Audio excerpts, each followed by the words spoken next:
Hello, welcome to episode 76 of the Business Development Podcast, which also happens to be our very first Halloween special.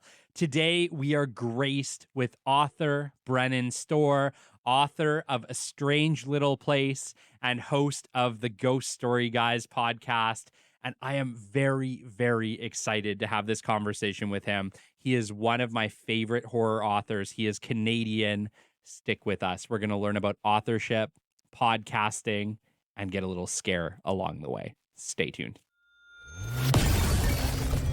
The great Mark Cuban once said, "Business happens over years and years. Value is measured in the total upside of a business relationship, not by how much you squeezed out in any one deal."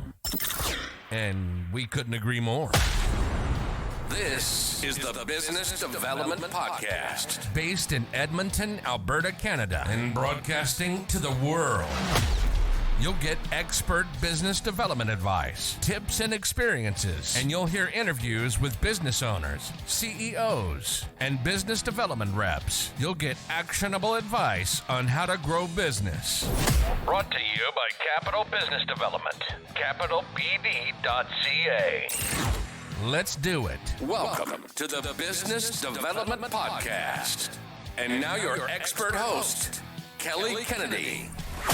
Hello, welcome to the Business Development Podcast. And today on the show, I have our very first Halloween special. I know, business development, Halloween special, but I'll tell you what, I have a passion for scary stories. Some of my favorite podcasts are scary horror podcasts. Like, I love Scared to Death. I love the Jim Harold's Campfire. There's just so many great horror podcasts. And really, this podcast would not exist without my love for previous scary podcasts and just falling in love with the podcasting field in general.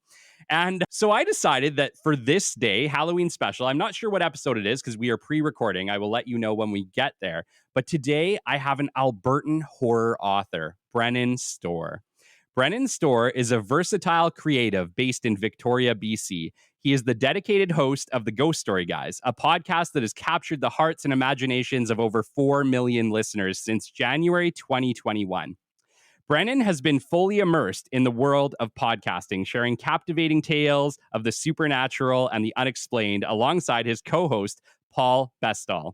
Additionally, Brennan is the author of A Strange Little Place, available on Amazon.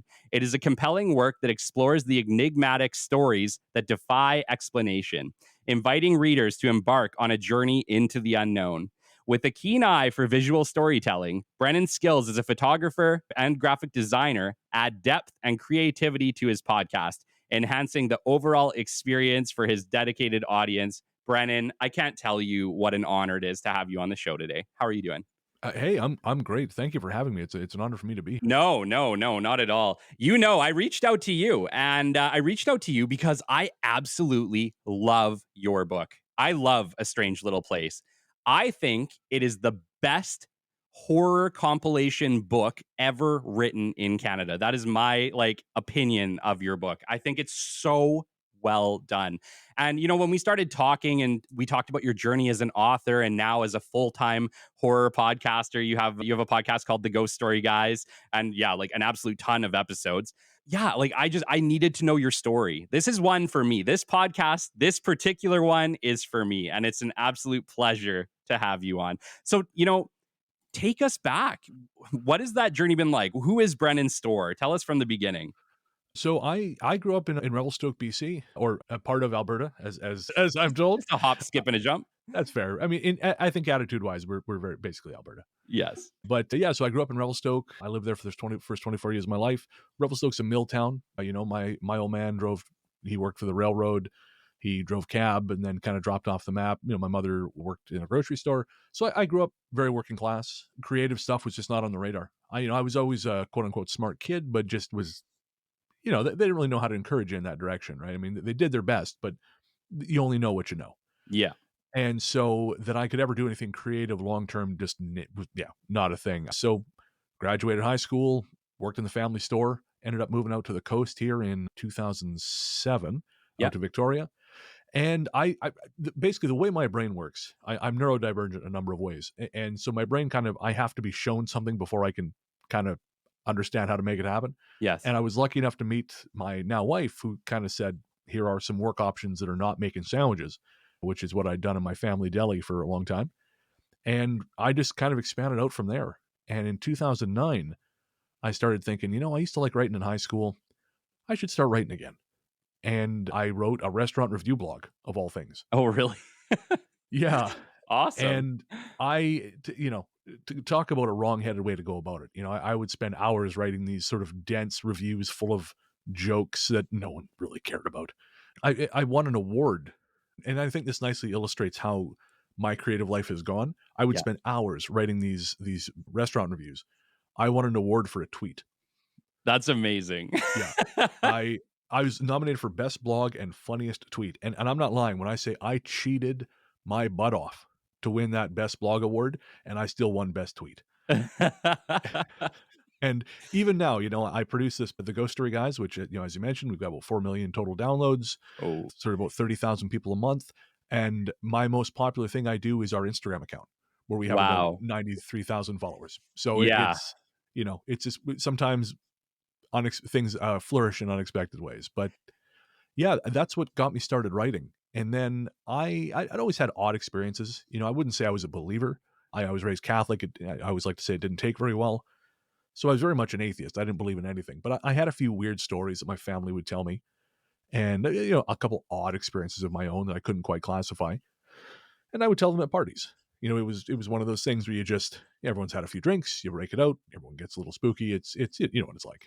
And then in 2011, I thought I'd actually try my hand at a longer project because I've since realized I have ADHD. So Okay.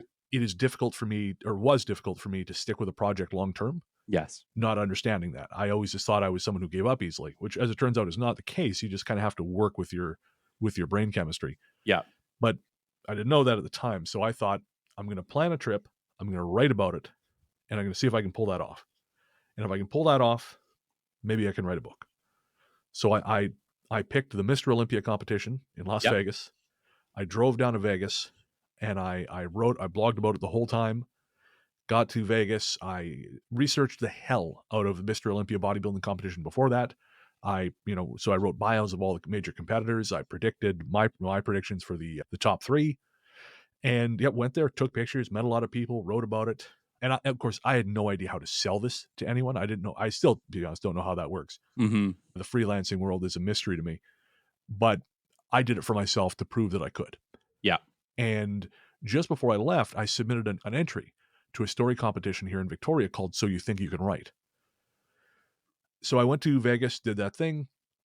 On the drive back, I was in a truck stop in, I want to say, Ely, Nevada, when I got a call saying that I had made the cut.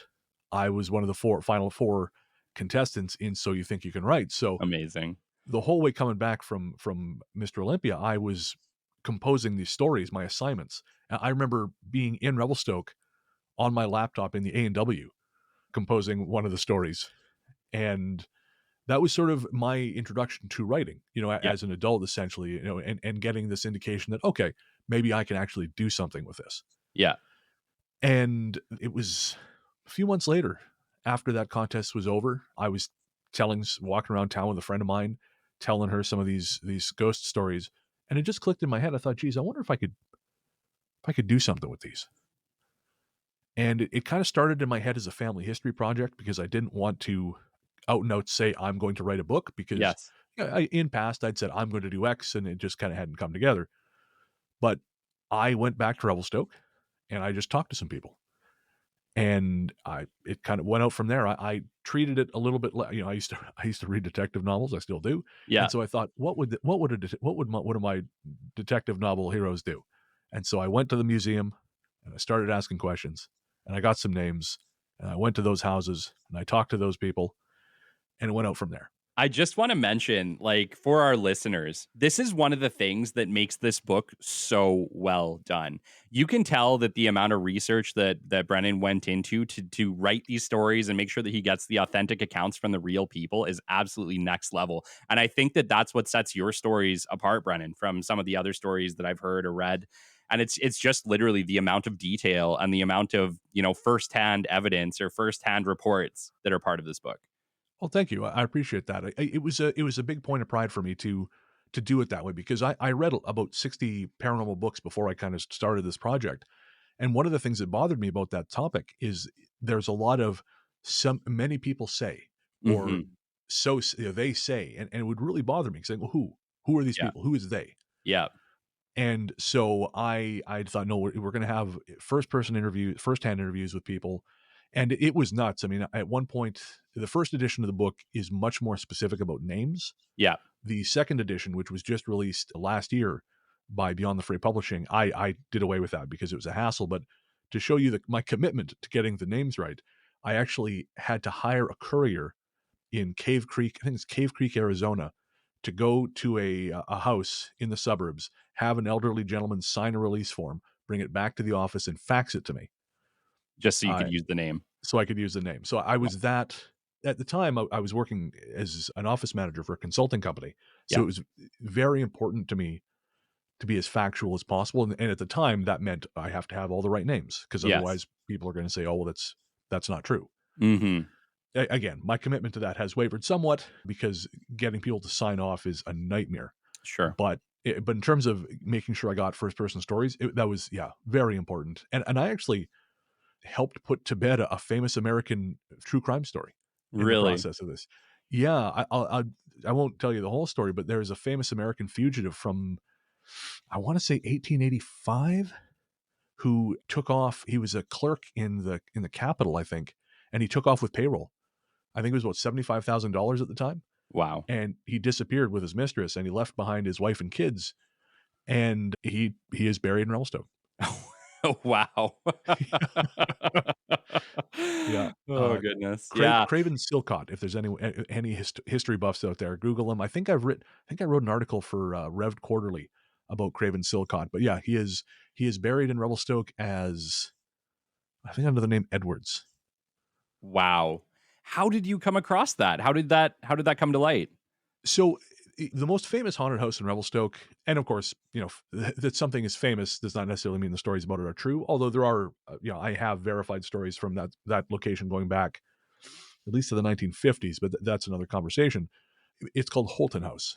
It's now a bed and breakfast, or was. I don't know that it still is, but it's a very beautiful Queen Anne style house at the top of Farwell Hill in Revelstoke. And I needed a way into the story. So I decided the way to do that was to go right back to the beginning. And the house was built in 1897 by a man named Charles Holton. And so what I did is I should say he built it for his wife, Lida Edwards. And so I went back, and the story of Holton House starts with the story of Thomas Holton, and Lida Edwards. And so I told their whole stories, and I had to learn about both people. Yeah. So, sorry, Charles Holton. There we go. Charles Holton. I traced him back to Sweden.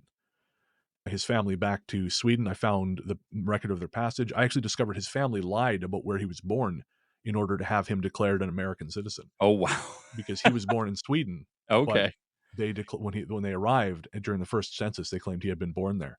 Interesting. And for her, Lida Edwards, yeah, her family was from Ohio, I believe Youngstown, and her father was part of this, at the time, very scandalous local election. And so just a lot of historical research. I'm lucky enough that I live right now maybe an 8-minute walk from the provincial archives. So I spent a lot of time going through microfilm. It's all digitized now, but at the time I was spooling up reels of Sure. microfilm, taking screenshots of 120-year-old papers. Yeah. Wow. Yeah, it's crazy. Like I said, the amount of detail that you go into. So, first off, I love your book. I hope that everybody listening to this show buys a copy. You will not regret it. Mark my words. I don't care if you love business or what you have. If you have any type of inclination or you love anything paranormal, Brennan Storr's book is amazing.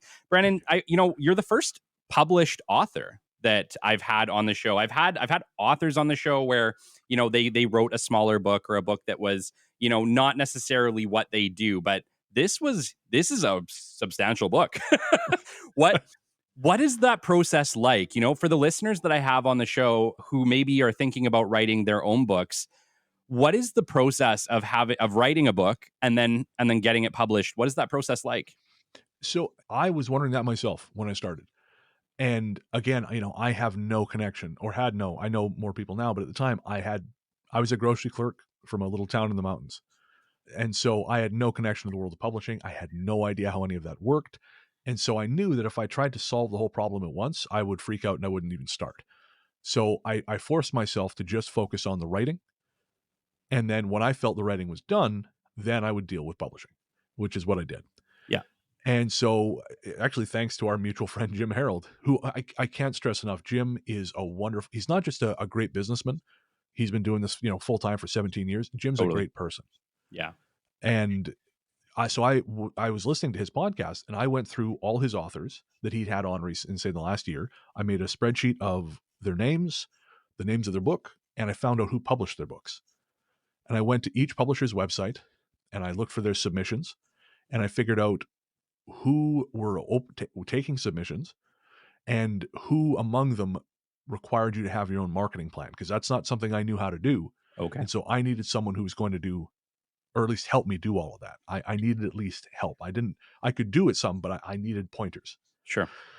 So that ruled out a lot of stuff, because a lot of the publishers at that time in that field required you to have a marketing plan in place. They wanted you to have a pre-built audience, Okay. which at the time I did not have. Sure. So I narrowed it down to 4 publishers.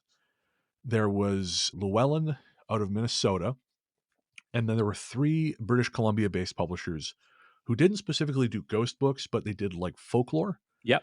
And so I thought if I maybe pitched it as folklore, they might be interested.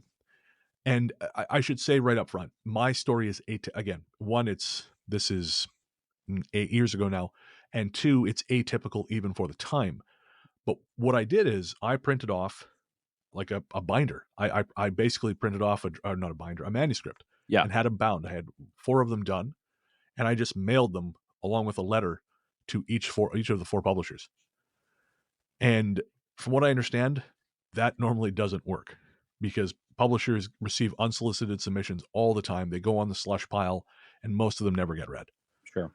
And I would say, I think 2 of the BC-based publishers said no. I think one was New Star Books. They wrote me a very nice letter, and they said this isn't really in our sort of remit, so no, thank you. The other one was a little more terse, and then the third one didn't respond. And Llewellyn said, "We're interested, but this is about half the length we would need the book to be." And I had no idea how long a book is. Sure. I read books, but I didn't know how long. So I had to go back and I had to essentially double the length of the manuscript.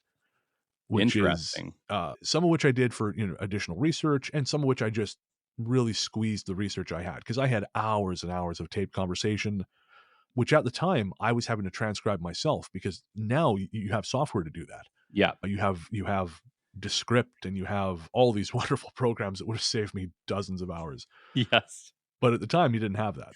Sure. So I had all these conversations, and I just had to actually force myself to transcribe more of them to find more information. Yeah. And so I completed it.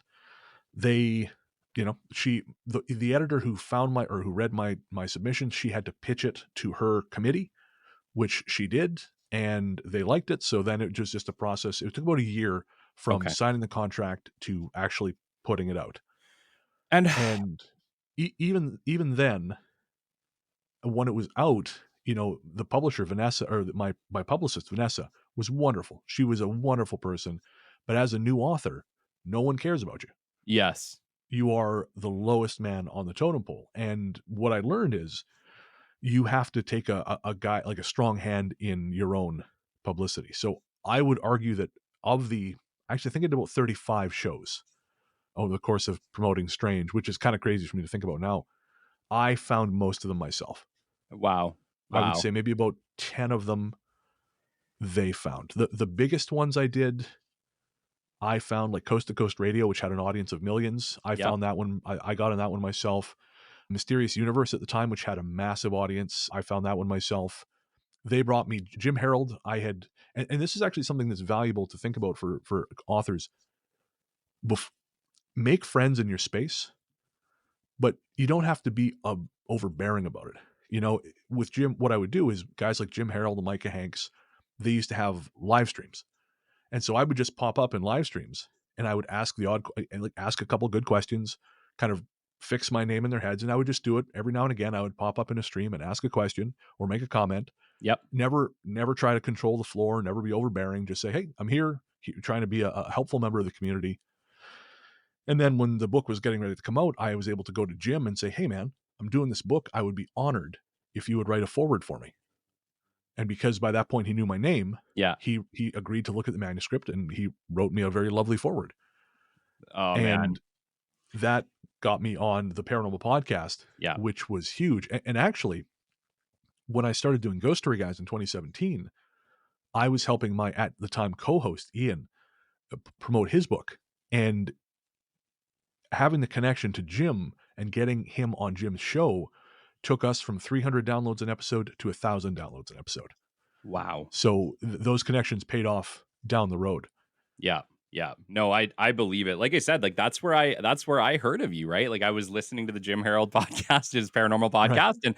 and Jim is amazing. If you're listening to the show and you like paranormal stuff, the paranormal podcast is like 18. Is it 18 years old? I don't know. It's very old. Yeah. It is, in my mind, it is the original paranormal style podcast, period. It really is. It's the one where all the others are measured against.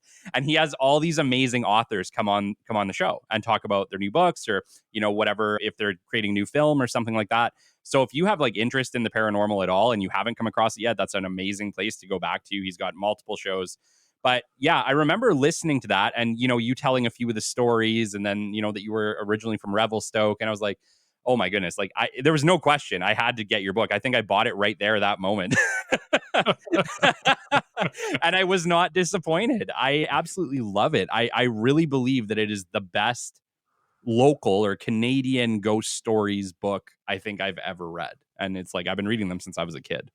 Oh, thanks, man. I mean, I've got some good competition there. Barbara Smith was, of course, possibly Canada's most famous ghost story author. But I will certainly take the compliment. Yeah, absolutely. Well, since this is the Halloween special, can we potentially get into a couple of the stories that are in the book? Sure, yeah. Or heck, like, even some stuff that you maybe got on the Ghost Story Guys. I think that would be kind of cool too. But, there were a couple stories in the book that I found interesting. One that I honestly had a laugh at. And I didn't think that there would be something that I would laugh at in the book, but there's one story in the book about the field where people keep seeing this ghost in the cow field. And this ghost keeps letting out all the cows. Yes. And I remember just thinking, I would be so pissed off if I was a farmer and every time I go out, stupid ghost is letting out my cows. I got a good laugh out of that. Yeah, I love that story. And the funny thing is that story comes from a real old timer. His real name is not included in the book by his request, but it comes from a real old timer in town. And what I like about that is that it doesn't make any sense. No. I think we spend a lot of time, too much time, trying to craft this narrative around ghost stories. There's unfinished business, or they're coming back for a reason. And I mean, I think one of the things that makes me slightly less popular in the field is that I think the truth of all these things is that it's likely far more complex than we can possibly comprehend. Sure. I think if there is life after this one, I think it I think it is as incomprehensible to us now as this life was when we were in the womb. Sure. I think that story is such a great example of, well, it happened. Why? Who knows? Yeah. No, it was an interesting one too. And I totally agree with you. It's like, regardless of what your beliefs are, I think the answer is there's a lot more we don't know than we do know. And regardless of where you stand on the spectrum of what you believe in life, believe me, there's probably a lot more that we don't know. I mean, I can tell you a story that I think nicely encapsulates that. It's actually not in the book. I have this bizarre connection with the state of Pennsylvania. And for anyone wanting to fully hear the story of that, the episode of Ghost Story Guys, The Call of Dreams, is worth checking out. But just one example, I have not only a connection to Pennsylvania, which again is sort of further elucidated in that episode, but I have an obsession with missing people. I've actually known a surprising number of people who've gone missing, including someone who went missing on the Trail of Tears. And I was reading a book about about a particular swath of disappearances in the U.S., which again I won't get into here, but I suddenly had this very vivid mental image, in my mind. I had this mental image of a pink brick building, and I had this memory next to a road with a crumbling stone arch to my left. It was a 2-lane road. Behind the building, I imagined there was a river, and before that was a fence, and there was like grass all around it. And to my right, I imagined there was a bridge, and I just had this very unshakable image. And I felt like there was someone watching me, but there was no one around. And I just had this unshakable image. And I thought, well, that's very vivid. Fine, okay. But over time, it kept coming back to me, and I thought, I wonder if that's a real place. I wonder if that's maybe it's a real place. Sure. So I started looking around Google Maps, Google Street View, I should say, in industrial places. For some reason, I was doing it in Maryland. I don't know why. I was convinced somewhere in Maryland, and I was looking and I was looking and I was looking, couldn't find it, of course. And then I had occasion to meet this fellow. He was another author who was doing what they call hypnotic regression. He believes he can hypnotize people and make them relive their past lives. And he was trying to get some kind of certification, but in order to do that, he had to have a certain number of volunteer hours. So I was referred to him because he needed subjects. And I thought, well, what the hell? I'm not doing anything on Monday. So he did this regression with me. And again, is it real? Who knows? But there was a point where afterwards you could ask questions of what he called your higher self. And of course, you're hypnotized through all of this. So I have the recording of me having this conversation. Now, the session was meant to last for 45 minutes. I was curious why I have such an interest in missing people. And he began asking this question, and this higher self, who I will say the speech pattern on the recording is completely different from my own. It said, I don't know, but I wish he would stop looking. I keep trying to distract him, but he's basically like a dog with a bone. And it said, he's looking for something, and I have him convinced it's in Maryland, but it's not. It's in Pennsylvania. And so I was listening to the recording afterwards, and I thought, oh, that's interesting. Okay. And I was reading another book about this particular swath of disappearances in sort of the central U.S., and it was discussed that one of the bodies was found frozen solid. And at the time, it was attributed to the weather.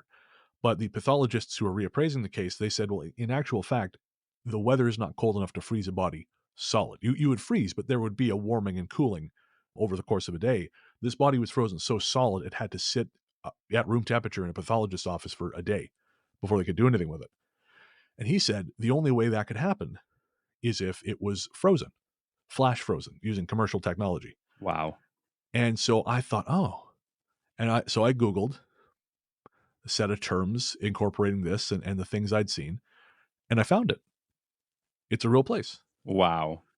And it's almost exactly as I had imagined, except instead of there being a stone arch over the road, there is a crumbling stone homestead in the trees just to the left of the building. The building is red brick, not pink, but when I saw it at sunset. Yeah. When it would look pink. There is a bridge to the right. There is a river behind it. There is a stone fence at the very back of the property. So there it is. It was a real place. Wow. That's so great. And how did that make you feel? Very confused. Yeah. Because, just like as with my sort of other weird connections to Pennsylvania, you expect there to be there's an arc, right? There's got to be a reason for this is happening. There's a story. Yeah. What happens next? Well, nothing. There's been absolutely nothing. Nothing. I once had a dream about a little town on the railroad in an industrial area. And when I woke up, a voice whispered a name to me, and I Googled it, and it was a real place. And I went there finally in 2016. Yeah. Nothing happened. Nothing, there was nothing dramatic, nothing crazy. It felt very familiar. And certainly it was the place I dreamed about, but there was no great revelation. It was just kind of, oh, okay. Yeah. And that was kind of the same thing with finding this place. There was no great revelation. It was just, oh, okay. It makes you wonder what the purpose would be, hey? It really does. And it would make a great book if there was a purpose. Totally. So maybe I'm going to get, if I get abducted, there you go. Listen to Call of Dreams. You'll know where to look for me. Absolutely. I want to go back again to the publishing phase. So, you got your book published. What does that process look like? Is there costs up front for you, or does the publishing house take over some of that cost and then, essentially have a commission structure? What does that look like? Yeah, so there's no upfront pardon me, I should say in traditional publishing, there's no upfront cost for the author. I was given a very small advance. I was given an advance of $1,000 US. Yeah. And then the contract I signed was I would get 20% of physical revenue and I think of digital, so Kindle. Yeah. And I looked around, and as I understood it at the time, and experience has borne this out, that's pretty common for first-time authors. Sometimes there can be a little bit of wiggle room on digital, Yeah. and I tried and there wasn't. But typically that's what you're expected to get. And the contract specified I managed to keep media rights. So when I finally published the audiobook in 2020, I retained full rights to that. So whatever royalties, and we can talk about the audiobook publishing process, but Yes. I retained all those royalties, bar whatever the platform took. I see. Okay. Yeah. Cause I listen, I'm on the road a lot, right? So for me, I listen. The whole reason that I started this podcast is because I'm a listener. Right. I listen to books, I listen to podcasts, I listen. And so, yeah, my first experience with your book and the way that I have it is on Audible. Right. Yeah. And it took me a long time to knuckle down and do that. It's just a focus thing, right? I'm not medicated. So sometimes it's hard for me to focus on things that are not routine. Like by now the podcast is a routine. Sure. So I produce a lot of shows, but I've been doing it for a while. I can do that. But the audiobook it took some time. It took literally the pandemic forcing me inside to finally finish it. And as I mentioned, the revised version of the book has been out for almost a year. I still haven't done the audiobook. Yeah. But yeah, and that I just published myself through Audible. Yes. It is you. I wasn't sure if it was you or not until we spoke today, but it is definitely you reading the book on Audible. Yeah. It's the way to go. If you're an author and if you are comfortable reading it, Yeah.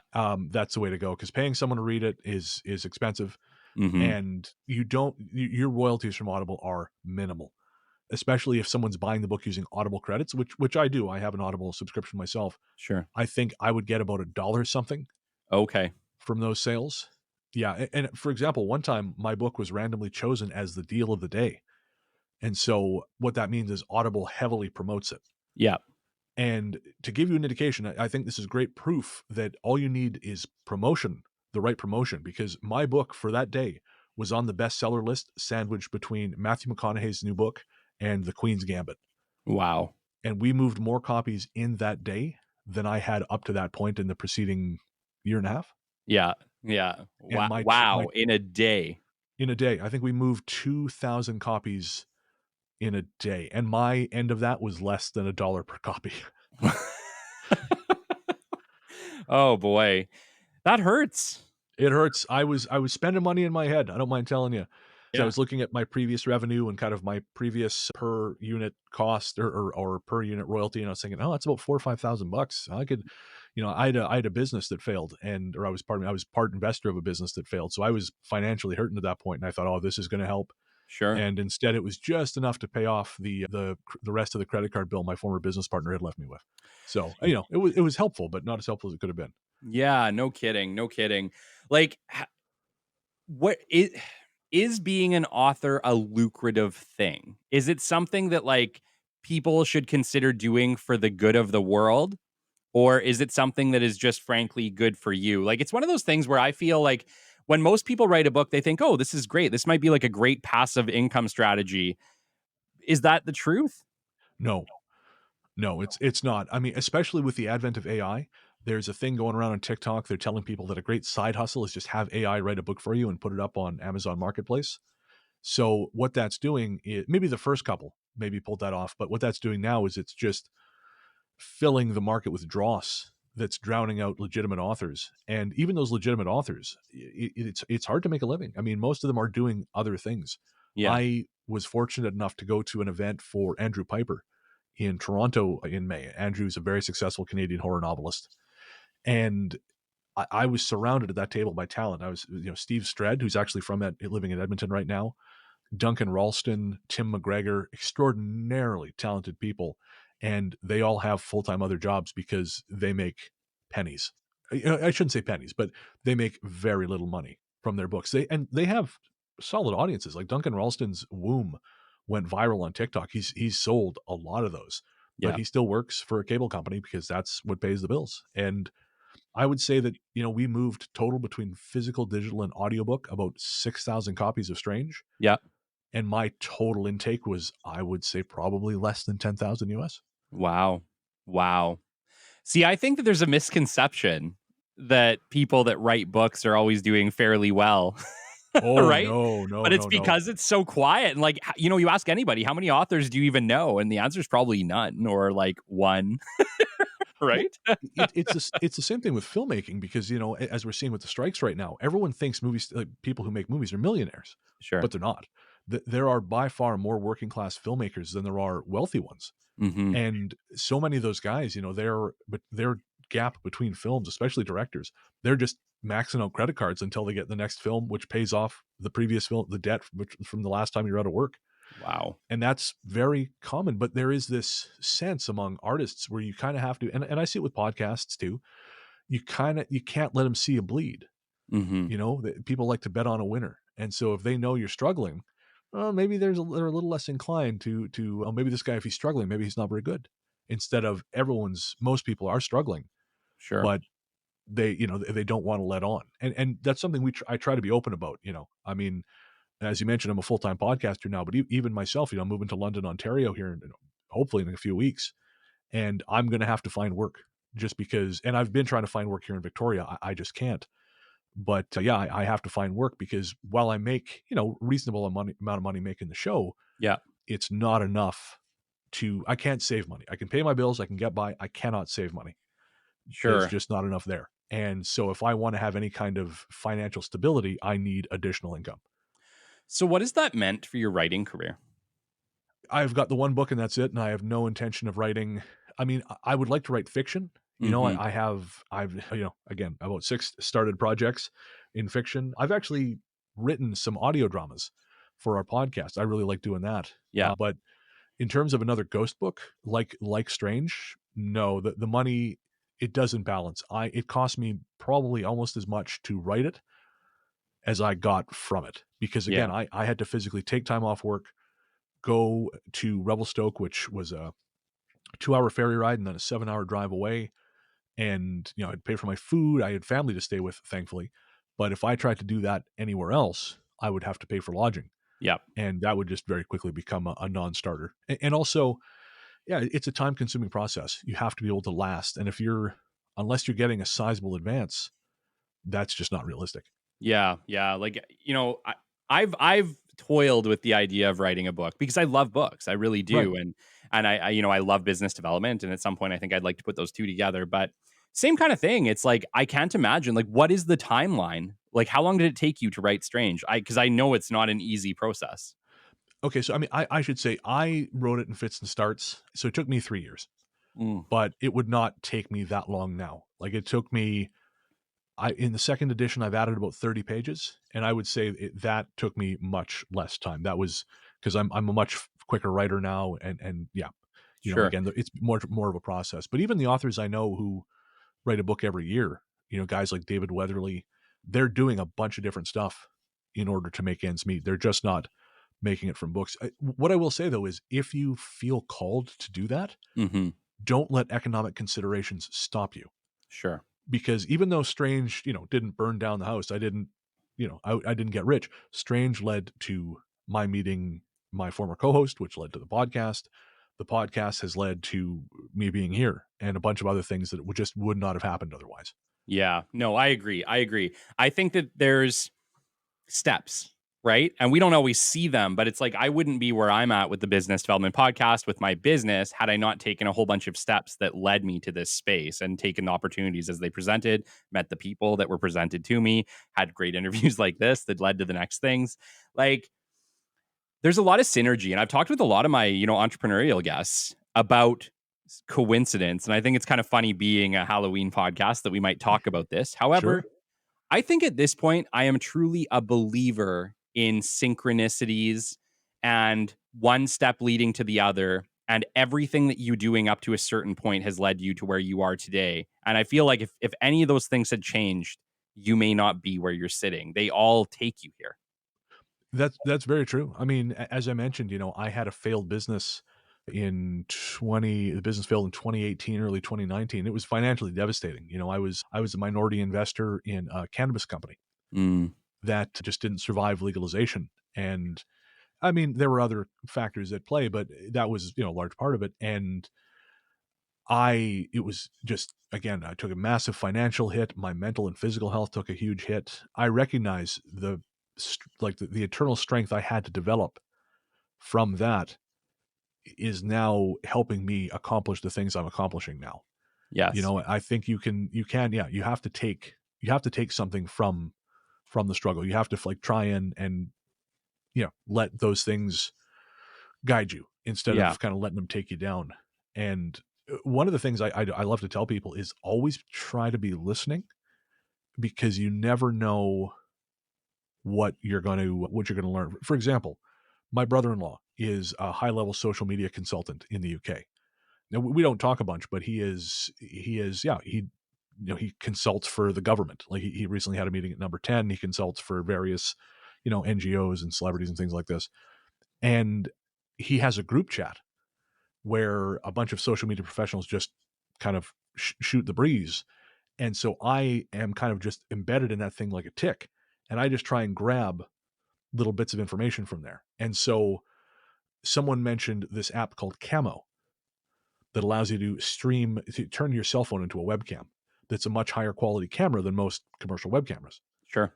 So because of that, I filed that away. And then I met another author or another podcaster who mentioned the platform we're using, Riverside. And I filed that away. And because Riverside is great for exporting video in various formats. Yes. And then I have a friend who's helping me with YouTube. He mentioned that video podcasting was taking off while audio was stagnating. So I was able to combine those three things. And now we have a steady stream of video content, which is feeding our YouTube growth. But without those three unconnected pieces of knowledge, I wouldn't have been able to draw all that together. And each on their own, you think, well, okay, well, what do I need a camera for? Who the hell wants to look at this? Yeah. Or, I've already got Zencaster and Zoom. Why do I need Riverside? Yeah. But when they all come together, it works. And it's synergy, and it's being able to recognize relevant information, even though it may not be relevant now. And honestly, I think that's one of the reasons the show has grown the way it is, because at the beginning, I future-proofed. Mm-hmm. I set things up in such a way that we could grow. I made sure that we owned our music. I made sure that we owned all our logos, all our graphics. Nothing was built on pre-existing IP. Nothing was built on other people's work. It was all original. Cost a little more, but we owned it. And now those shirts, I sell those shirts across the world. I sell stickers and mugs across the world. I actually run a small record label now with the guy who made our music. Wow. Because, he didn't want to take money, but I wanted to reward him somehow. Sure. And so now I release about 6-7 different artists on a small label. And it's all kind of because, one, you future-proof, and two, you kind of let the information you find dictate the path you go on. Yes, I agree. I don't think that I could have started this podcast, and not just because, it's a business development oriented show and that's my background, but I don't know if I would have had the bravery to take this step to start this show had I not spent an entire career in business development, talking to people and practicing my speaking skills, right? Yeah. And even then I can tell you, and any podcaster will tell you this, when you first start a show and you're sitting there talking to a wall, it's a weird scenario. Yeah. Getting started in podcasting is more of a fight against yourself than it is worrying about other people or what they're going to say. You're so in your own head, and you're so, is this good enough? Are people even going to care? My entire first months of starting the show was fighting myself inside about whether I'm good enough to even be doing the show. I hear you. And I think that's a little bit of the artist's curse, right? And I think there's a little bit of the Canadian curse. I remember reading an interview with Michael J. Fox where he said all throughout his early career, he just had this feeling like someone at some point was going to knock on the door and say, sorry, man, this all happened to the wrong guy. We're going to take it all away. This was not meant to be you. And I do think that's a little bit of a Canadian thing. Mm-hmm. Hmm. Yeah, I just remember like in the beginning, it's just such a weird thing because you don't know. Like you don't know whether your podcast is going to be successful or not. You don't know if anyone's going to listen.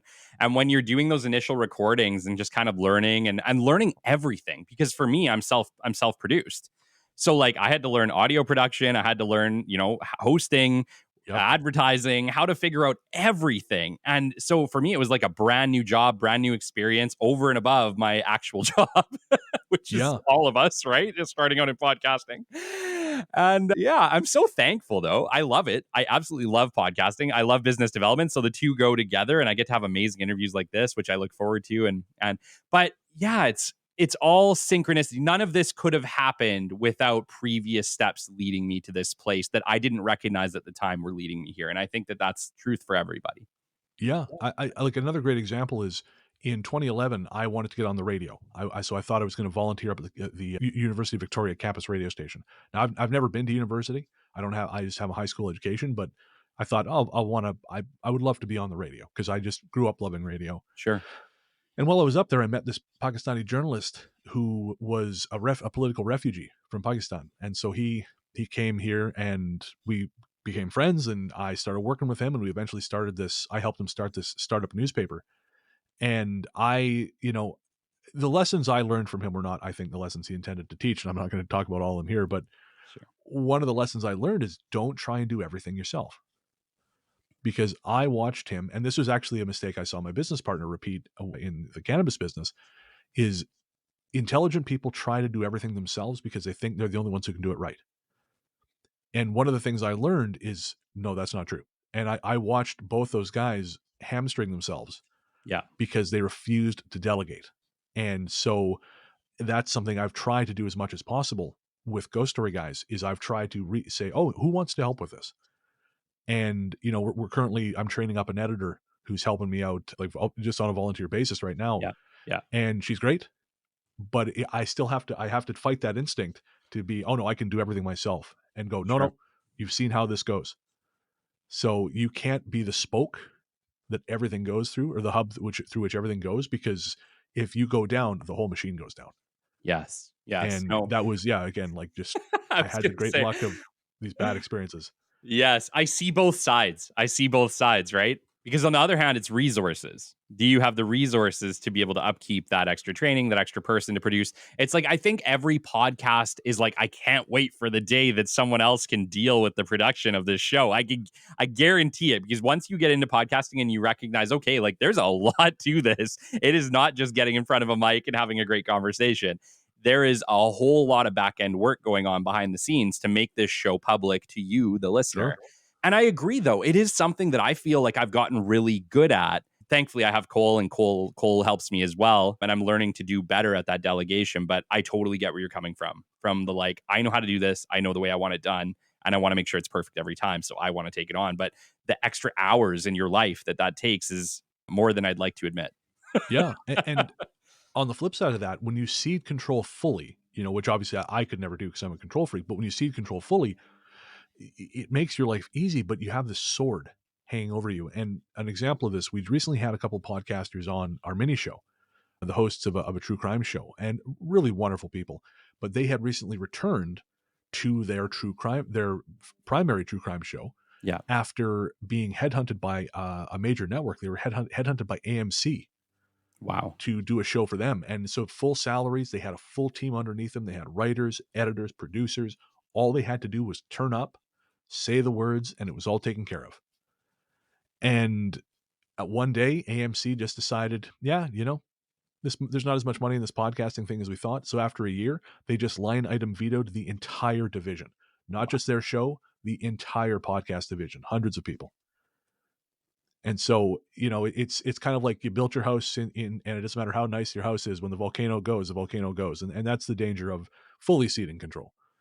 Yeah. And I think that, I think that's why a lot of people go into business for themselves, right? People like to have that feeling of, I'm in control of my future. I'm in control of whether this succeeds or fails. I'm in control of whether or not I close this business down or I keep it going, and vice versa for a podcast. And I think a lot of podcasters would have a challenge with ceding over all that control for that very reason, because I think most of them started it wanting to know that they were in control of the future of that show, or, you know, whether it succeeds or fails or continues or not is completely up to them and their effort. I think that's an entrepreneurial thing. Like, I think all podcasters in my mind, regardless of whether you're making money on your show or not, you're entrepreneurs. Like, Oh, sure. you are building a business. You know, what you do with that business, whether you monetize it or not, is something completely negligible. The reality is it's entrepreneurial spirit that led you to starting that show.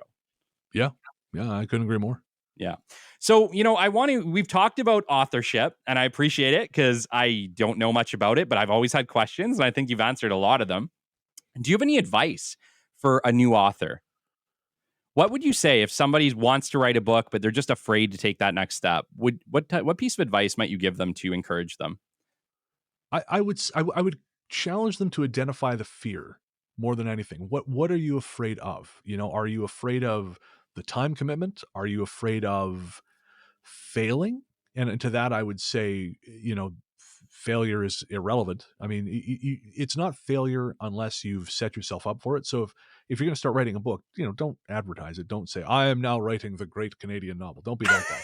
Just, you know, just shut up and do it. But yeah, one of the things I think people don't think about, though, and I think when it comes to podcasting, when it comes to anything that involves the public, is they don't reckon with whether or not they want to be known.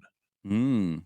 Because I know some really talented people who do not want the public gaze. And I think some of them self-sabotaged quite a bit before they had that realization, before they realized, oh, no, I actually don't want people to know me. I like making what I make, but maybe I don't want to have an Instagram account where I show off my art, or maybe I don't want to have a podcast where I talk about X, Y, or Z, because I actually don't want people knowing me. Interesting. And so I would challenge them to identify what their fear is, if there is a fear. Other than that, I would just say, do it for the love of it first. Yes. Just if you want to write, just do it. Don't say you're writing a book. Don't say you're writing a series of tone poems. Just sit down and write and let it happen, and then see where it takes you. And the other thing is I would encourage you to do is find community. I think that's so important. And that's something I've struggled with. You know, Victoria is not a very friendly city. You know, I've been here 16 years now. I've learned this. One of the reasons I'm moving. Find community. Find people who like what you like. And they will, if you find the right people, they will help support you through the rough patches. Because there's going to be times when you're rolling that ball uphill and it just falls down. You think, oh, God, I don't want to do this again. Yeah. And it's easy to give up. But if you have people who understand what you're going through, that can help, because they'll say, you know, no, this is normal. You're not failing. You don't suck. This is just something that happens during the creative process. Actually, a great example, just briefly, is I used to find after I finished a show, because this used to be a bi-weekly show, I would finish a show and I would go into a deep depression. And I've always struggled with depression and anxiety, but this was a particularly bleak depression. And then I found in 2018 the podcast The Movie Crypt, which is hosted by the film directors Adam Green and Joe Lynch. And I listened to, hundreds of hours of the show. And one of the things I learned was that is so common among artists. You finish a project and all that energy has nowhere to go. Mm. So you can go into just a dip. And so once I understood that, and part of this was me having to reckon with the realization that you're an artist, which, you know, again, growing up blue collar, that was not an easy thing to admit. Yes. I said, oh, okay, now I understand what that is. And that really helped mitigate a lot of it, because I recognize that pattern. And so then I could just go, oh, okay, this is what this is. I will focus that energy on something else. I'm not just going to sit back and do nothing. I will focus that energy elsewhere. And so, I mean, that was only community in as much as I was listening to someone else. But if you have actual community around you, again, that just makes life a lot easier. That makes so much sense. I could see that, you know, especially like, you know, I want to say, I don't know if I want to call this necessarily an artistry. I guess it is. I guess, you know, podcasting is an artistry.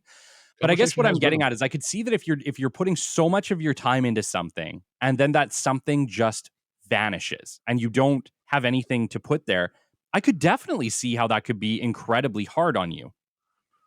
Like, regardless of what it is, you know, like, I think, you know, people that lose their jobs face that same level of depression. People that lose anything meaningful in their life that they put a lot of time into and then they have nothing to replace it with, at least in the meantime. I think that's an immediate trigger for depression or anxiety. It makes perfect sense. It makes perfect. So, okay. So what do you do? So now, if you have a project that ends, Brennan, do you immediately go into another project? How do you mitigate that anxiety and depression? I don't know if my solution is the best one because I never stop working. So I don't know if that is something I would recommend. It's maybe a little bit of a problem for me. I find a little too much personal worth in working. So I work a lot. I also have hobbies, and that's something I kind of force myself to do more because the old joke, right? You work for yourself and you'll never stop working a day in your life. And so I could work 7 days a week quite happily, and I would, Me too. but it's not a healthy way to be. I know. And I would work like when I'm going through a really bad patch psychologically, I know because I work until 1 or 2 in the morning, and then I fall asleep on the couch watching a movie, and then I wake up and I'm back working by 9, 10. Mm-hmm. So yeah, you got to have other things you like doing, and being again with the ADHD, sometimes your brain is not going to want to do what you want it to do. Yeah. And you have to learn to pivot because that will also lead to depression. If you are, sometimes I'll sit down and it's time to do the script for the next show, and brain will not do it. Brain will seek dopamine in any other way. Oh, let's go see what's going on Twitter. Let's go see what's going on over here. And it'll do anything except the thing you want it to do. And what I've learned is go do something else. Okay. Even though you think, no, I have to get this done. Doesn't matter. Doesn't matter. Grinding it out is just it's not going to accomplish anything. And if you do manage to eke something out, it's going to be terrible. So instead, what I'll do is I'll go throw on a movie. I'm a giant. I watch like 30 to 50 movies a month. I love movies. And so I'll go throw something on. And then usually what happens is about 45 minutes into the movie, brain goes, oh, I'd like to go work now. And so then I pause the movie and I go work. Yeah. And so just kind of learn your personal rhythms and then lean into them. Don't beat yourself up because you're not a wake up at 6 a.m. and start grinding kind of person. Yeah. That's okay. You have a natural work rhythm. My thing is I'm really focused for about 4 hours, but when I'm on, I get the work of about 3 people done. Yeah. In 4 hours. Yes. And so learn your rhythms, value your rhythms, and just lean into them and accept that this is how you work, and that's okay. And now it's hard to do that when you're working for someone else, so that can be a challenge. Again, I was lucky enough working for Cortex, which was my previous full-time employer, the consulting company I managed for. I worked basically managing a teleworking office. So I was kind of the central hub, and everyone else kind of rotated around me, but I could set my own hours. Yeah. And again, not everyone's going to have the value of that, and the opportunity to do that. But as best you can, try and work within your rhythms. Yes. I love that. I love that. I think you nail it. I've never heard somebody say that before, but I think that makes a lot of sense because I think everybody, whether or not you have ADHD or not, you have a working rhythm and a time that you're more effective and a time that you're just not as effective.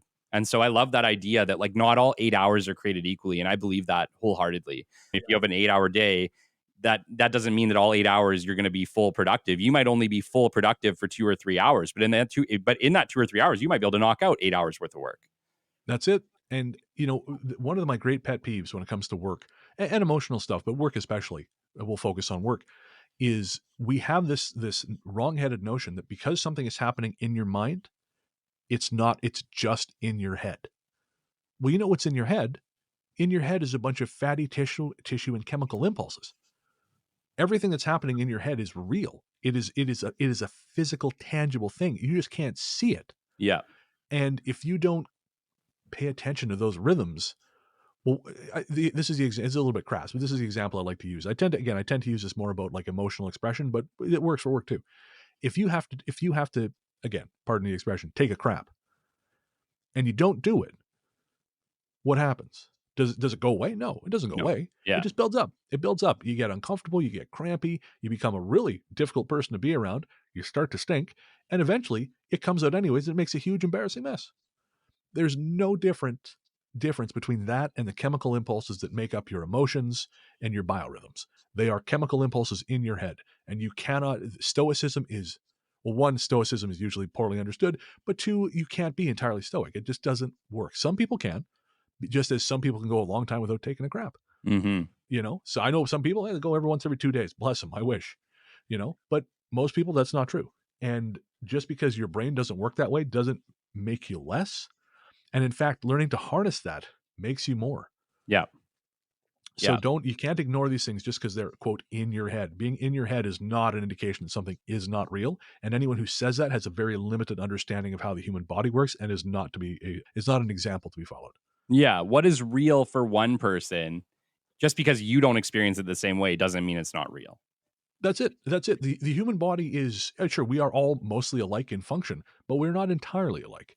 Yeah. And to say, well, it wasn't like that in my time, again, that's nonsense. Yes, it was. You just ignored it. And as a result, you lost a lot of worker productivity. Yeah. Yeah. No, I agree. Yeah. No, 100%. I totally resonate with that. And, you've accomplished a lot despite struggling with the challenge of ADD. So congratulations on that. Thank you. And learning how to harness it and learning how to work around that is very commendable. I think a lot of people just struggle, and it sounds like, you struggled, but you found a way to work with it. And I think that that's incredibly commendable. And thank you. I still do struggle. There are days where there's a running joke on Instagram. They describe ADHD as bees in your head. And there are some days where it's just bees in my head. And, I'm not much is getting done. And again, you say, okay, well, I'll go to the gym, I'll go for a drive. I'll figure it out that way. This is not going to be, quote, productive time. But again, even that can be productive time because who knows what inspiration comes while you're doing other things. Yes. I wanted to go back to the book, if that's okay. Sure. There's a part in the book, specifically it's at the Thunderbird developments, where you talk about a scenario that reminds me so much of Poltergeist. Like, that might have been the actual story of Poltergeist. And I was like, oh, there's totally a Poltergeist connection here, but it's not. Tell us about that story. So there's a development in Revelstoke. It was built in the 70s, if I remember right, called the Thunderbird Homes, and they're up behind the cemetery. And there is one story from up there where I was approached by a friend of a friend. They had lived in this one house, and I think the chapter is called "The House by the Graveyard." Yes, yeah, or the graveyard next door. I think. Yeah, it is graveyard, 100%. Yeah, graveyard next door. I think is what it is. But anyways. They had some experiences there. They are the primary ones. The youngest daughter would see a shadow man, essentially, who she said was angry. There was a general feeling of anger in the house. The family would hear, or the eldest daughter would hear what sounded like static and voices, but there was never anyone actually responsible for it. It was just coming from nowhere. Sometimes when this happened, they would see things flit past doorways, always at night, these kind of dark shadows. And there were some things I talk about in the book, which later turn out to just be nothing. For example, exploding glasses, that just happens. Sure. Glasses just do that. You heat them up enough and cool them enough over time, they blow up. So I don't think there's anything to that. But the other things they experienced were very real. And there is sort of a tendency within the paranormal genre to try and attach these stories to a reason based on history. So, of course, with the graveyard next door, so there was all these rumors that graves were disinterred to make way for the Thunderbird Homes. I think partially because of the popularity of Poltergeist. Yes. This was expected. So I went to the city and I talked to them, and they claimed that they said that everything there that was always deeded land to the cemetery. There was nothing disinterred. But, these experiences were borne out, and the family had the experiences they had. Ultimately, I believe it ended the marriage. Wow. For the father and mother who lived there at the time. But I also went and spoke to the woman who lives there now, or at least was living there when I wrote Strange, and she had no such experience. Really? Hey? Yeah. That's so interesting. But I also gave a talk at the high school a few years ago. Yeah. And I spoke to a kid who had some stories from across the street from the cemetery, and there is a stream that runs through there. And some people connect these things to running water. And it turns out Revelstoke is in fact riven with underground streams. A lot of them were covered up when the town was developed. Now, why? Who knows? But there does seem to be some kind of connection to between running water and these experiences, and that may explain what happened in that house. I don't know. I struggle with it because reading your book, it makes Revelstoke seem like this incredibly haunted place.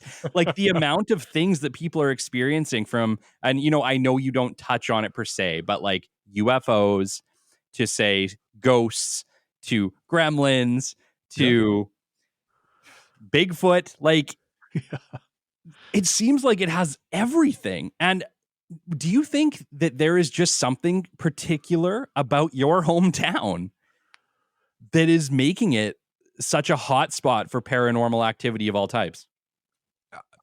I do, yes. Now, do I know for certain what that is? I do not. But I do think it is particularly unusual in that respect. It sits at the confluence of several rivers, and some people believe that that has something to do with it. There's an old Tibetan legend of a being called Za, GZA, who lives in river valleys and guards the veil between worlds.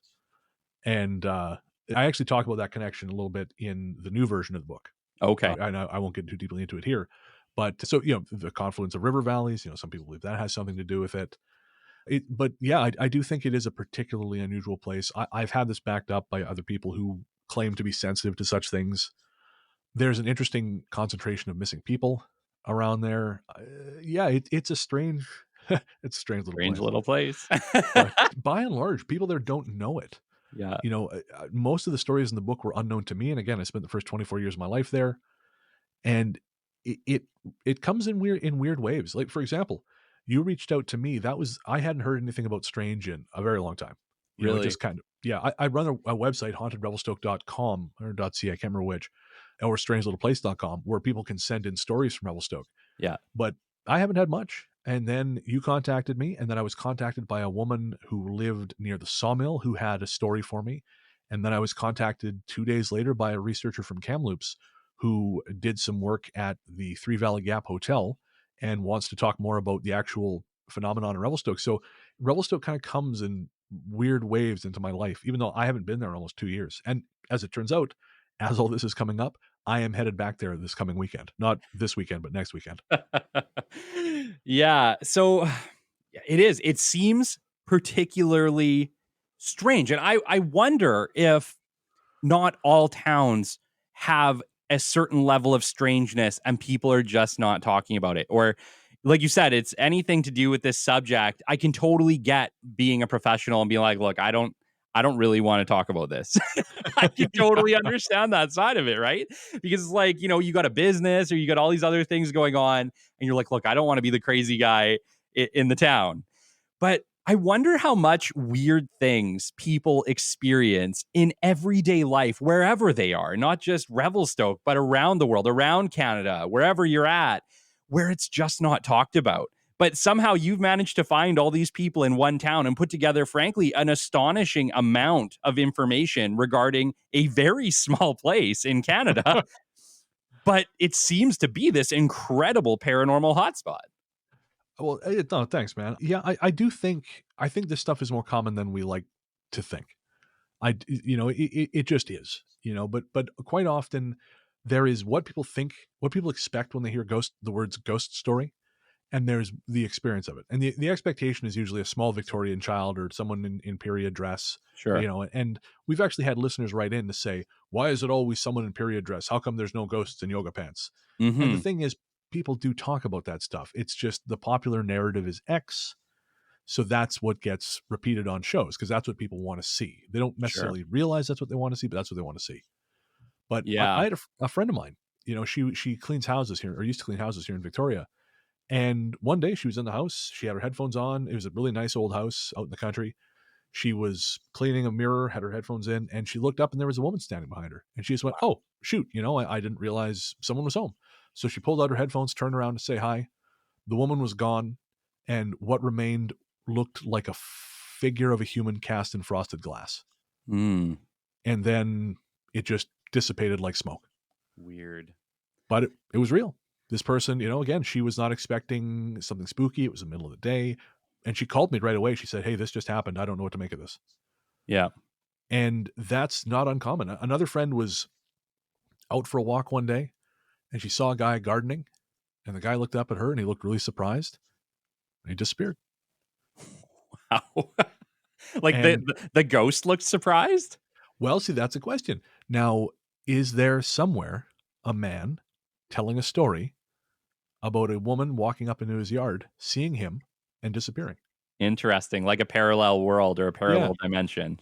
Yeah. It's so much more complex than ghosts. Sure. And that's one of the things that keeps me coming back is, sure, it's spooky and scary, but also it's like this tantalizing clue to the greater nature of the world around us. Yeah. Yeah. No, totally. Like I said, it's like, who knows? There's Yeah, no way to tell, right? We'll that's never it. ever know. It's just some weird things are happening. Brennan, it's been amazing having you on the show. Man, I want to talk so much. We're coming to the end of our show. I've so much. I feel like at some point I want to have you back. So we'll have another Sure. conversation about that down the line because I think there's more I want to chat with you about because you are a professional podcaster now too. And that is something that I haven't had on the show yet. And I would love to have that conversation. But I feel like that might be a show all on its own.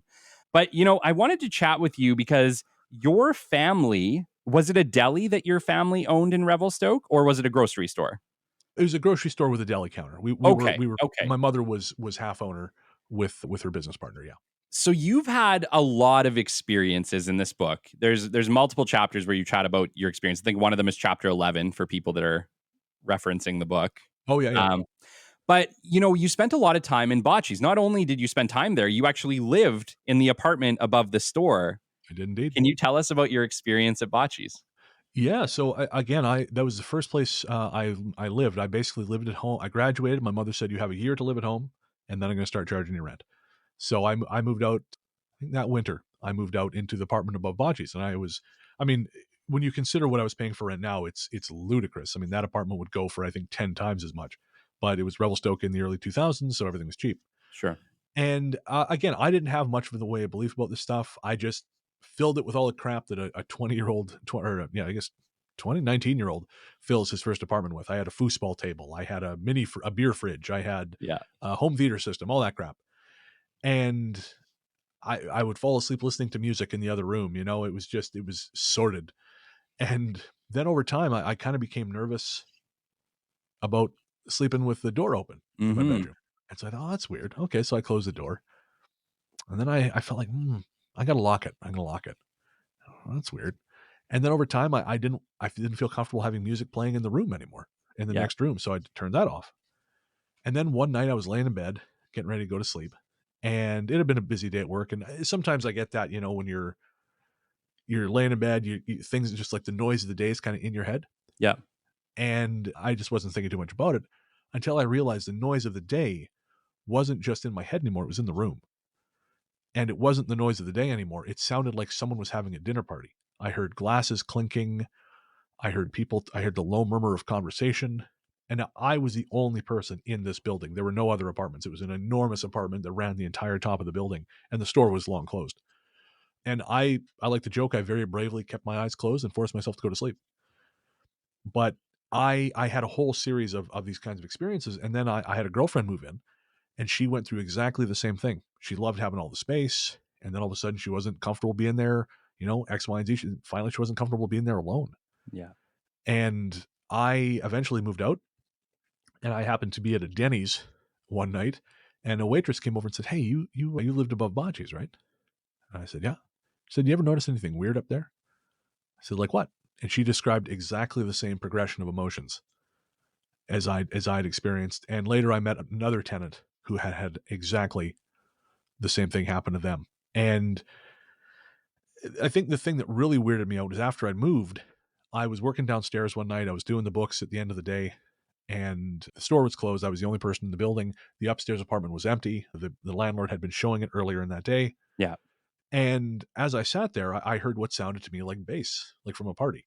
Yeah. And now our next door neighbors at the time had kids in their late teens, early 20s. So I thought, they're the kids are. I knew that the parents were in Mexico, so the kids were having a party with the parents in Mexico. So I Sure. kept doing the books, and then it occurred to me, no, they went with them this time. And I thought, oh geez, I hope no one broke into their house and is having a party in their house. And I kept doing the books, and then I realized, no, that bass sound that's coming from upstairs. That's not next door. That's upstairs. But upstairs should be empty, and it's about 10 o'clock at night. About 10 o'clock at night by this point. And okay, that's bad. So maybe someone broke in. Maybe like the landlord was showing it to people. Maybe one of the local homeless guys wandered in there. And there was the stairwell that ran upstairs connected. There was a door that connected it to the back of the office, essentially the back of the store. We kept it dead bolted from our side. Yeah. But so I went over there and I opened it, and I looked, and it immediately to my right was the outside door to the apartment, and it was closed and it was locked, and it was locked with the landlord's key. So no one could have gotten in. But I hear this bass banging. And I thought, oh man, I don't know what's going on. And then it starts to come closer. that bass sound starts to come closer. And I didn't know what to do. And then I heard creaking on the part of the steps that was just outside my field of vision. And I slammed that door and I locked it and I ran home so damn fast. But I'll tell you one that got me even more. It's not a Revelstoke story, but this is one of those things that really started to shift my point of view on this stuff. I worked in a haunted office building in Victoria when I worked for this consulting company. I was there for 7 years. Yeah. And over time, man, it just got worse and worse. And what I noticed was I would tell my friends these stories, but if I was doing it on the phone, if I talked about these things in the building on the phone, I would lose signal. But if I changed the subject, my signal would come back. And if I did it outside, fine. Didn't matter what I was talking about. The second I went inside, Weird. I would start to lose signal. Yeah. And so one day, again, beautiful day, middle of the day, only person in the office, I'm talking to a friend of mine, and I'm telling him all these stories, and I start to lose signal. And then I start to get white noise, and I'm very annoyed.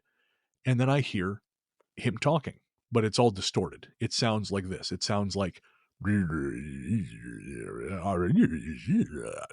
So it sounds like speech, but horribly distorted. Sure. And it was unpleasant. So I shut it. I hung up, called him back, and I said, what the hell were you saying? And he said, I thought that was you. And I thought, okay, that's strange. And now these are iPhones. These are not, old analog cell phones. Yeah. But later that night, I was driving around with a friend, and I'm very much a night person. I like to be out at night. So we were out driving around. We were listening to the police scanner. There used to be a channel where you could listen to the Victoria police scanner. So we're nerds, so we're listening to the scanner and just kind of scoping out what's going on. And I tell my friend the story. So you're not going to believe what happened today. We're driving, and I tell him what I just told you. And then in the middle of the police band broadcast, right between, 332 on 42nd Street, it cuts out, and this deep voice over the police band, I'm not kidding you, it starts laughing. It's just through the radio, through the police band. I looked at my friend, he looked at me, and then the police band kicked back in. No one referred to it. Oh. Oh my gosh. Yeah. Does this shit ever does it still freak you out? Or at this point is just so much weird stuff happened to you that it's a normal part of your life? It depends on what it is. On what it is. Most of the time, it doesn't really happen much anymore. If I'm honest, It doesn't really happen much in my day to day. I'll just, I'll have, again, like feelings or something that might keep me out of trouble. Yeah. That's a whole other conversation, but that doesn't happen as much. But when it does happen, unless it's really dramatic, it's kind of like, well, yeah, here we go again. Yeah. Yeah. There are times where it's unnerving when it happens late at night. We just got back from the UK. We were visiting my mother-in-law, and at one point we heard this terrible crashing sound in the apartment, or in the house rather. And there was this flash of light. And I woke up and I said to Nick and my wife, I said, what's going on? She goes, oh, it must be Mom walking around. And then the light in the hallway flashed again. Now, bear in mind, this is 3 a.m. Yeah. There is no way her mother could or would have turned those lights on, because her room is right next to the bedroom. Or sorry, her bathroom is right next to her bedroom. So she doesn't even have to turn any lights on to get to the bathroom. Yeah. And the switch to turn the light on that flashed is on completely the other side of the landing. So I would have heard her crossing the landing and then crossing back to her bedroom and closing the door. They just flashed on. And I will say, sometimes when you hear things at 3 a.m. or something like that happens, and again, I'm not saying that was paranormal, but it was very strange. Sure. That is concerning.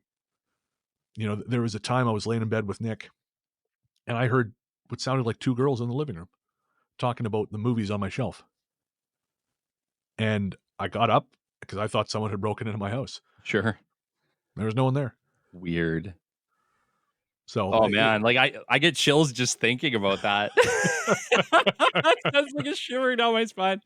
Oh goodness, yeah. You talk about, there's one part in the book, chatting about the flashes, and it's where you made a trip back to Revelstoke. Oh yeah, and it was dark out and it was later at night and you were just walking across the street from Bocce's, I think just reminiscing about your time there and how much of your life you'd spent there.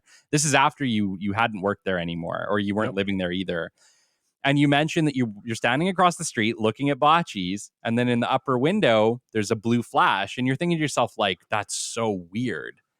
Like, like who would be taking pictures? It's like late at night, it's dark, like.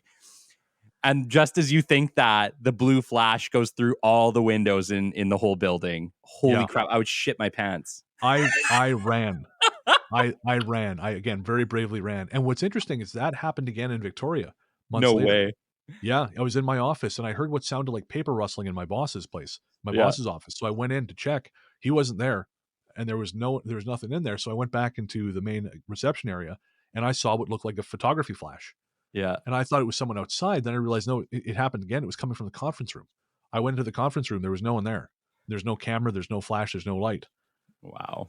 Yeah. And funny you ask about that. We just recorded episode 171 of Ghost Story Guys yesterday, and we had flashing light stories on there as well. Oh, amazing. Amazing. And that's what I wanted to trail into. This has come to the end of our business development podcast, Halloween special. I know it's not typical, but I love a good ghost story. I love a good scary story. And today we were graced with Brennan Storr, and he is a published author of A Strange Little Place. And if you are a Canadian, you should 100% buy this book. Hell, if you're anywhere in the world, you should 100% buy this book. It is amazing. And then Brennan also is the co-host of the Ghost Story Guys. And it's, you got hundreds of episodes at this point, don't you, Brennan? Oh, yeah. 170 main episodes and then a number of bonus shows and the audio dramas I mentioned. And I also co-host a movie podcast called Weird Together, where we talk about the latest and greatest in independent horror films. And that allows me to write off all my movie rentals. Amazing. So, a bunch of different stuff. Perfect. So if people want to buy A Strange Little Place, where can they do that, Brennan? So you can find that on Amazon. It is in some booksellers, but because it's primarily published via Amazon, it's on there. I published through Beyond the Fray, which is an outfit out of, I think, Nevada. But so on Amazon is the best place. Perfect. And is it still available on Audible as well? The first edition is. Okay. The first edition is no longer available to purchase in physical. The publisher relinquished the rights about a year ago. So the second edition is not currently available on Audible, but I hope to remedy that soon. Awesome. And where can we find the Ghost Story Guys if people loved a good scary story? Yeah. You can find us everywhere fine podcasts live. We're also at ghoststoryguys.com. We're on Instagram as The Ghost Story Guys. We're on Facebook as Ghost Story Guys. And we also have a Facebook group, which we called The Ghost Story Guys Finally Made a Group. Amazing. This is the end of our Halloween special. You're listening to the Business Development Podcast. We were graced with Brennan Storr. Until next time, we'll catch you on the flip side. This has been the Business Development Podcast with Kelly Kennedy. Kelly has 15 years in sales and business development experience within the Alberta oil and gas industry and founded his own business development firm in 2020. His passion and his specialization is in customer relationship generation and business development. The show is brought to you by Capital Business Development, your business development specialists. For more, we invite you to the website at www.capitalbd.ca. See you next time on the Business Development Podcast.